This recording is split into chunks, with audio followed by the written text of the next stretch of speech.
یہ جو قرآن ہے نا، جو آسمانی کتاب تمہیں دی گئی ہے، یہ کوئی پہلی مرتبہ نہیں ہوا. اللہ نے ہم سے پہلی امتوں کو بھی کتابیں دی ہیں، جن میں دو مشہور قومیں جن کے آج بھی دنیا میں بہت بڑے اثرات ہیں گہرے، ایک یہودی اور ایک عیسائی. یہودی حضرت موسیٰ علیہ السلام پر ایمان رکھتے تھے اور ان کے بعد جو پیغمبر آئے، لیکن انہوں نے حضرت عیسیٰ علیہ السلام کی نبوت کا انکار کر دیا. اور جو یہودی حضرت عیسیٰ پر ایمان لے آئے ان کو کیا کہا جاتا تھا؟ عیسائی. سمجھ رہے ہیں؟ دماغ حاضر رکھ کے سنا کریں، بالکل فریش ہو کے.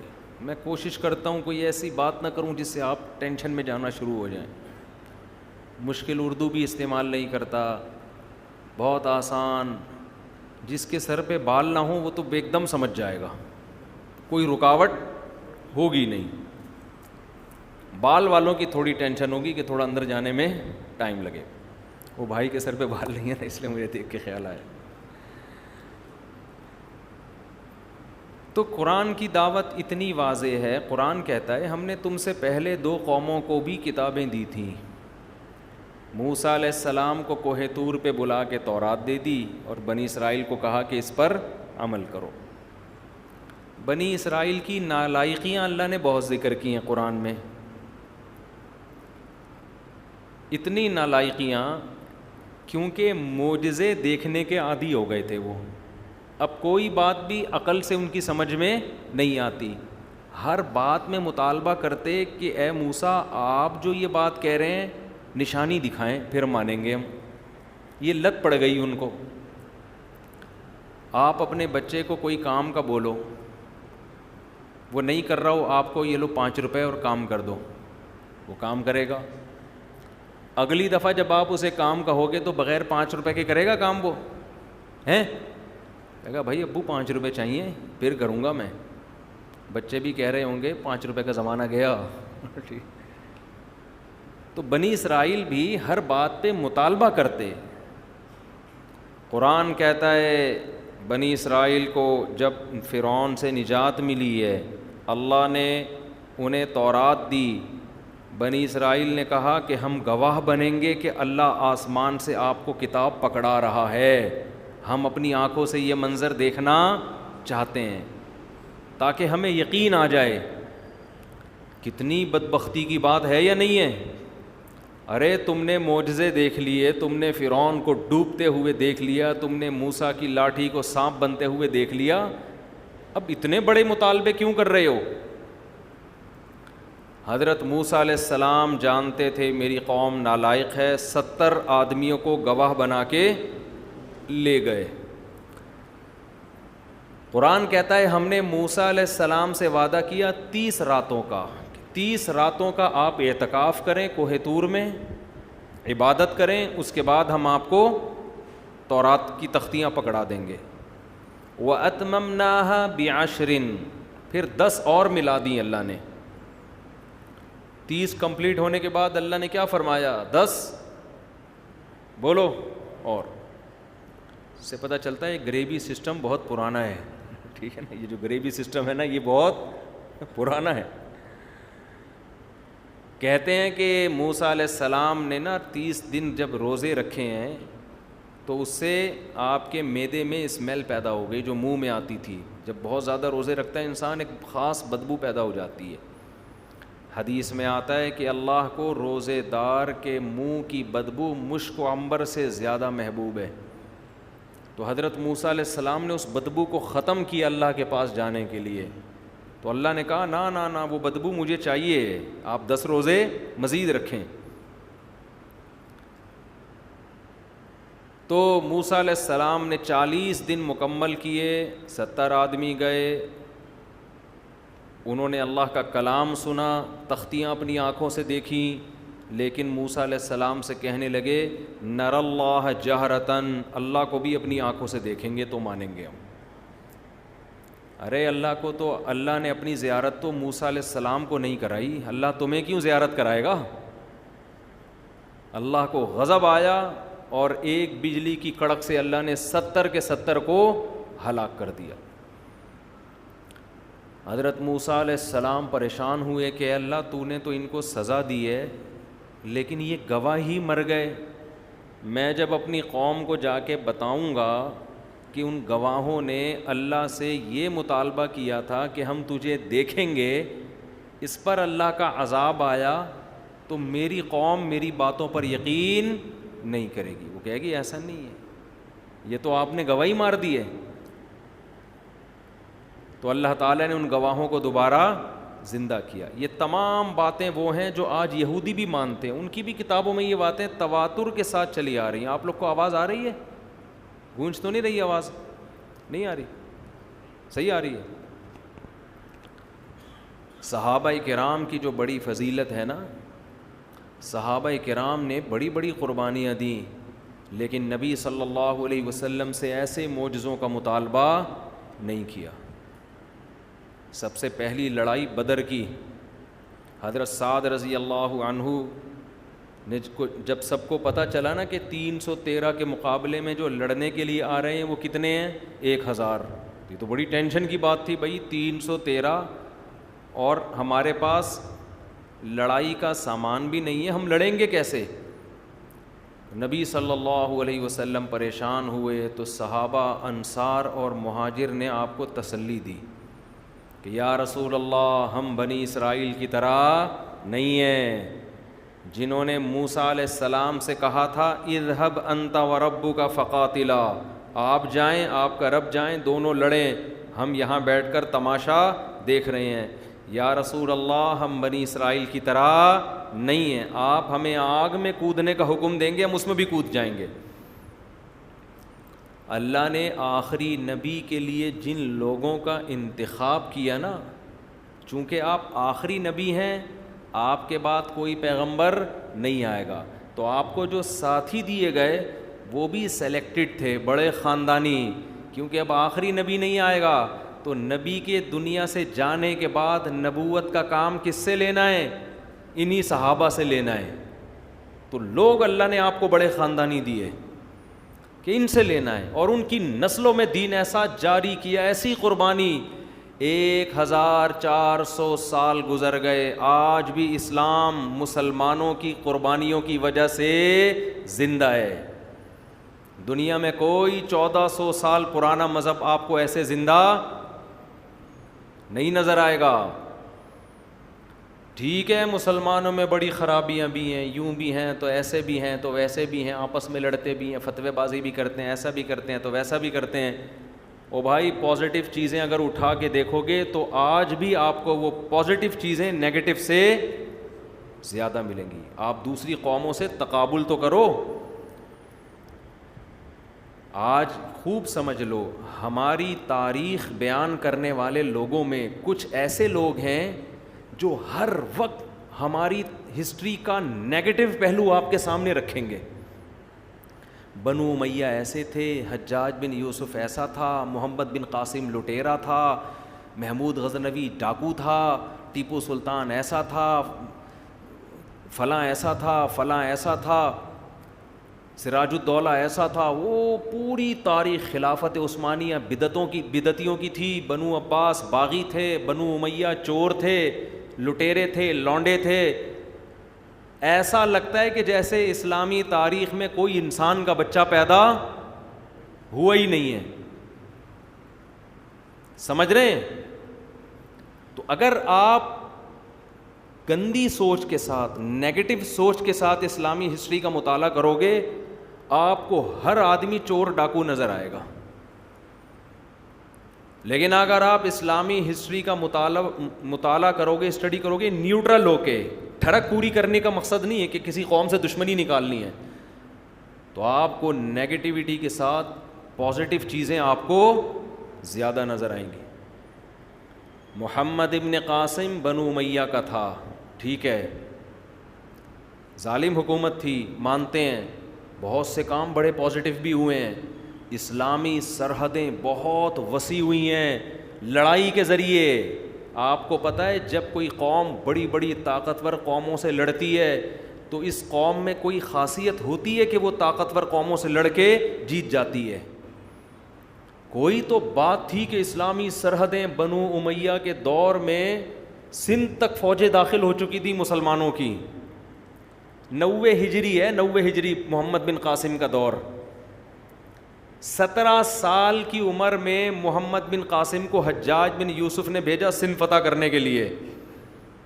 17 ایئرز، ٹین ایجز، 17 ایئرز کی ایج میں وہ فوج کی کمانڈ کرتا ہے اور سندھ میں راجہ داہر جیسے پاورفل آدمی سے مقابلہ کر کے اپنی فوجیں سندھ فتح کرتے کرتے ملتان شہر کو فتح کر لیتا ہے. کتنی ایج تھی؟ 17 سال. اور ایسی خاندانی حکومت کی ہے محمد بن قاسم نے کہ آپ کو پتہ ہے اسلامی تاریخ، مسلمان چونکہ تصویر سازی کے قائل نہیں تھے، مسلمان تصویریں نہیں بناتے. مسلمان ہیروز کی آپ کو کہیں تصویریں نظر نہیں آئیں گی. صحابہ نے نبی صلی اللہ علیہ وسلم کی تصویریں نہیں بنائیں، ابو بکر کی، حضرت عمر، عثمان، علی، کسی کی نہیں. اسلام میں یہ تصویر سازی کیا ہے؟ حرام. لیکن آپ کو سندھ میں محمد بن قاسم کے پتلے بھی ملیں گے، تصویریں بھی ملیں گی. آپ کا کیا خیال ہے یہ مسلمانوں نے بنائی ہیں؟ بولتے کیوں نہیں؟ یہ ہندوؤں نے بنائی تھی. عقیدت میں ہندوؤں نے محمد بن قاسم کو بھگوان بنا لیا تھا. ایسا عدل کیا محمد بن قاسم نے، ایسی خاندانی شاندار حکومت کی کہ جب وہ واپس جا رہا تھا ہندو بھی رو رہے تھے، بدھسٹ بھی رو رہے تھے، اور جتنے غیر مسلم تھے مسلمانوں کے علاوہ سب رو رہے تھے. اور خلیفہ نے جو اس بادشاہ تھا اس نے ظلم کیا کہ محمد بن قاسم کو اپنی ذاتی دشمنی کی بنیاد پہ شہید کروا دیا اس نے. میں مانتا ہوں غلط بھی ہوا ہے لیکن اچھا بھی بہت ہوا ہے. وجہ اس کی یہ ہے کہ یہ جو امت ہے نا، جو پیغمبر صلی اللہ علیہ وسلم کو دی گئی ہے، چاہے بنو امیہ ہو، چاہے بنو عباس ہو، چاہے خلافت عثمانیہ ہو، چاہے اندلس کی حکومت ہو، چاہے بر صغیر کی حکومت ہو، چاہے پاکستانی ہو، چاہے ہندوستانی مسلمان ہو، یہ جو امت دی گئی ہے نا نبی صلی اللہ علیہ وسلم کو، یہ امت انفرادی طور پر تو غلط ہو سکتی ہے، اجتماعی سطح پر یہ امت بڑی خاندانی امت ہے. اس کا بڑا نیگیٹو پہلو دنیا کے سامنے دکھایا جاتا ہے، پازیٹیو پہلو دنیا کے سامنے نہیں دکھایا جاتا. خاندانی ہے تبھی تو اس امت نے اپنے دین اور مذہب کو 1400 سال تک بچا کے رکھا ہے کہ نہیں رکھا ہے. لوگ اپنے بچوں کو حافظ آج بناتے ہیں لاکھوں کی تعداد میں. بتاؤ حافظ بنانے میں 1 ٹکے کا فائدہ ہوتا ہے ان کو؟ کوئی پیسے ملتے ہیں؟ کتنے سال لگتے ہیں بچوں کا الحم سے لے کے والناس تک قرآن حفظ کرنے میں؟ کیا کسی عیسائی اور ہندو نے اپنے مذہب پہ اتنی محنت کی ہے؟ یوں کر دو اگر کی نہیں کی ہے تو، اگر کی ہے تو یوں کر دو. ایسے تو بت بن کے تو نہ بیٹھو نا میرے بھائی. بتاؤ کسی نے کی ہے اتنی محنت؟ کیسا قرآن کو سینے سے لگایا ہے. کیا دنیا میں کسی مذہب میں ایسی عبادت ہوتی ہے کہ حرم میں ایک امام تراویح پڑھا رہا ہو، 5 لاکھ کا مجمع ہاتھ باندھ کے اس کے پیچھے کھڑا ہوا ہو؟ کوئی ہے عیسائیوں میں، یہودیوں میں، ہندوؤں میں؟ دکھاؤ. بہت سے مسلمان بے نمازی ہیں مانتے ہیں، لیکن نمازیوں کی بھی مارکیٹ میں کمی نہیں ہے. 5 ٹائم نماز پڑھنا، فجر میں اٹھنا، پھر ظہر، پھر عصر، پھر مغرب، پھر عشاء، جبکہ 5 روپے بھی نہیں ملتے، بلکہ الٹا ڈر ہوتا ہے کہ مولوی صاحب چندہ نہ مانگ لیں. یہ اس امت کا پازیٹو پہلو ہے. عورتوں کے حقوق پر آج کل دنیا میں بڑی باتیں ہوتی ہیں، ویمن رائٹس. خدا کی قسم لا الہ الا اللہ ممبر پہ بیٹھ کے کہتا ہوں، عورت کو جو حقوق مسلمانوں نے، اسلام نے نہیں، اسلام نے تو دیے ہیں، مسلمان نے جو عورت کو حقوق دیے نا، مسلمان مرد نے، ہندو، سکھ، عیسائی، یہودی اس کا تصور بھی نہیں کر سکتے. آج بھی دے رہے ہیں، بیوی کے روپ میں، بہن کے روپ میں، بیٹی کے روپ میں، ماں کے روپ میں، دادی اور نانی کے روپ میں. اور اگر مسلمانوں میں کوئی اخلاقی خرابیاں آ بھی رہی ہیں نا تو وہ غیروں کی وجہ سے آ رہی ہیں. ہمارے لبرل لوگ جو باہر سے متاثر ہیں وہ امپورٹ کر رہے ہیں برائیوں کو. مجھے بتاؤ دنیا میں سب سے کم شراب پینے والی قوم کون سی ہے؟ مسلمان ہیں، جن میں ڈرگس اور نشے کا ریشو سب سے نہیں بولو گے نا اسی طرح ایک دھماکہ کروا دوں گا. سب سے کم ڈرگس اور شراب کا ریشو کس میں ہے؟ یہ رپورٹ ہے.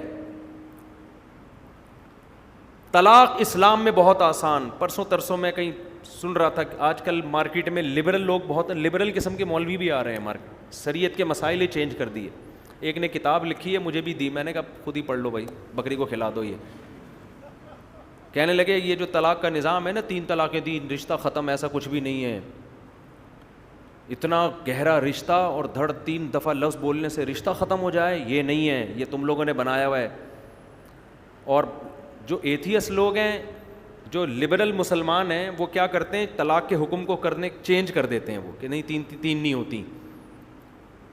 اور جو ملحد لوگ ہیں وہ اسلام کے اس حکم پر اعتراض کرتے ہیں کہ اتنا قریبی رشتہ, میاں بیوی کا اتنا گہرا رشتہ, اور کتنا آسان اسلام نے رکھا ہے, 3 دفعہ لفظ بولو پورا رشتہ ہمیشہ کے لیے ختم. یہ وہ کہتے ہیں یہ اسلام کا نیگیٹو پہلو ہے. کتنا غلط مذہب ہے معاذ اللہ. اتنا اچھا رشتہ, 8 10 بچے ہو گئے, مرد نے غصے میں 3 لفظ نکال دیا اور رشتہ گیا تیل لینے. اعتراض بہت آسان ہے. میں مانتا ہوں اسلام میں نکاح توڑنا بہت آسان, 3 دفعہ لفظ بولو رشتہ کیا ہو گیا, ختم. لیکن ہم ہندوؤں سے پوچھتے ہیں, ہم ایتھیس لوگوں سے پوچھتے ہیں کہ تمہارے مذہب میں, تمہارے ملکوں کے قوانین میں تو یہ رشتہ توڑنا بہت مشکل ہے, آسان. ان کے ہاں جب شادی ہوتی ہے رشتہ توڑنے کے لیے کورٹ میں جانا پڑتا ہے, آدھی جائیدادیں دینی پڑتی ہیں. مشکل ہو گیا نا, کورٹ کے چکر لگاؤ, کتنا مشکل. اور ہمارے ہاں کتنا آسان, 3 لفظ بولو ختم. مفتی کے پاس فتویٰ دینے جاؤ گے, بولے وہ ختم. آپ بولے میں نے غصے میں دی, وہ کہے گا بھائی غصے میں ہی ہوتا ہے, یہ محبت سے کبھی بھی یہ کام نہیں ہوتا. اتنا آسان رشتہ توڑنا, مگر پھر بھی رشتے ٹوٹنے کا ریشو دنیا میں سب سے کم کس قوم میں ہے؟ مسلم میں. بہت آسان ہے, لیکن اس آسان لفظ کو زبان پہ کوئی لے کر نہیں آتا. طلاق کا ریشو ہمارے معاشرے میں بہت کم ہے, دوسری قوموں سے کمپیئر کیا جائے بہت کم ہے. 99% شادیاں کامیاب ہوتی ہیں, اور اگر ناکام ہو بھی رہی ہیں نا تو وہ ہمارے کلچر کی وجہ سے نہیں, وہ اس لیے کہ ہم باہر کا کلچر اڈاپٹ کر رہے ہیں. یہ ان کی وجہ سے ہو رہا ہے, ہم برباد ان کی وجہ سے ہو رہے ہیں. جب تک ہم پر بیرونی اثرات نہیں تھے, دوسری قوموں کا تسلط نہیں تھا, ہمارے ہاں 100% شادیاں کامیاب ہوتی تھیں. جیسے جیسے ڈرامے, فلموں کے ذریعے اور ان کا کلچر ہمارے معاشرے میں آ رہا ہے, ڈیورس کا ریشو ہمارے معاشرے میں بڑھ رہا ہے. تو یہ ہماری خرابی نہیں ہے, یہ غیروں کی خرابی ہے جس سے ہم متاثر ہو رہے ہیں. اور آپ کے ہاں ڈیورس دنیا کا مشکل ترین کام, اتنا مشکل کام ہونے کے باوجود بھی آپ کے ہاں شادیاں کامیاب نہیں ہوتی. مسلمان مرد وفا کرتا ہے عورت کے ساتھ, یہ خوبی بھی کس میں ہے؟ اس کو پتا ہے میں 3 لفظ زبان سے نکالوں گا ختم. اس کے باوجود بھی زیادہ تر لوگ یہ 3 لفظ زبان سے بولو نہیں نکالتے, صرف اللہ کے خوف میں. قانون مجبور نہیں کرتا, آپ کو آپ کا قانون مجبور کر رہا ہے کہ اگر ڈیورس دی آدھی جائیداد.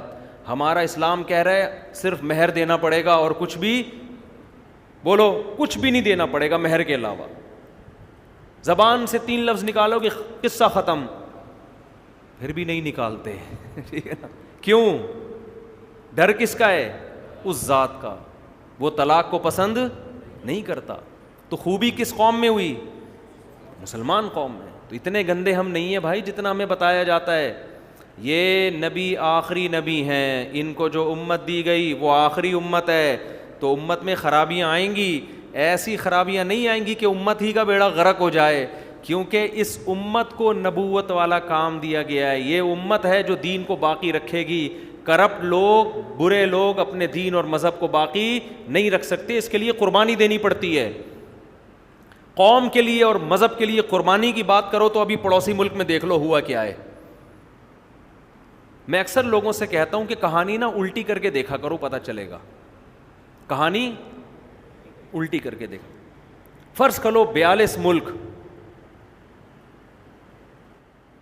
ملک یورپ کے کسی کنٹری سے لڑنے کے لیے جاتے، 42 ملک یورپ کے کسی کنٹری سے بول لو نا لڑنے کے لیے جاتے، وہ ایک اکیلا ملک ان 42 ملکوں کو دھول چٹا کے واپس بھیج دیتا، ساری دنیا میں ان کو ایوارڈ ملتا، ڈاکومنٹریز بنتی، فلمیں بنتی، او بھائی ایسی قوم ہے، اتنی زبردست قوم ہے کہ یار ایک کنٹری چھوٹا سا جس پہ 42 ملکوں نے حملہ کیا، اٹیک کیا، ہر طرف سے اس کو کھانے کی کوشش کی، مگر اس قوم کے پاس ایسے ہتھیار تھے، ایسے جدید سائنس اور ٹیکنالوجی اور ایسے زبردست تربیت یافتہ فوج کہ اس نے 40-42 ملکوں کو بھگا دیا، بالآخر ان کو فتح ہو گئے۔ بنتی کہ نہیں؟ صدیوں تک دنیا یاد رکھتی اس کو۔ لیکن آج ایک قوم ایسی تھی جس کے پاس کھانے کے لیے روٹی نہیں، پہننے کے لیے کپڑا نہیں، کوئی جدید ہتھیار نہیں، اس نے 42 ملکوں سے لڑی اور بالآخر کامیاب ہو۔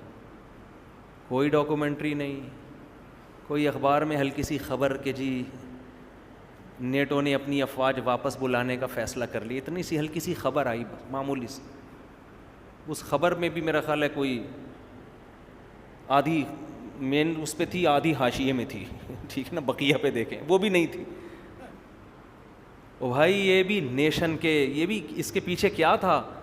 لڑنے کا جذبہ اپنی قوم کے لیے، اپنے وطن کے لیے، اپنے مذہب کے لیے۔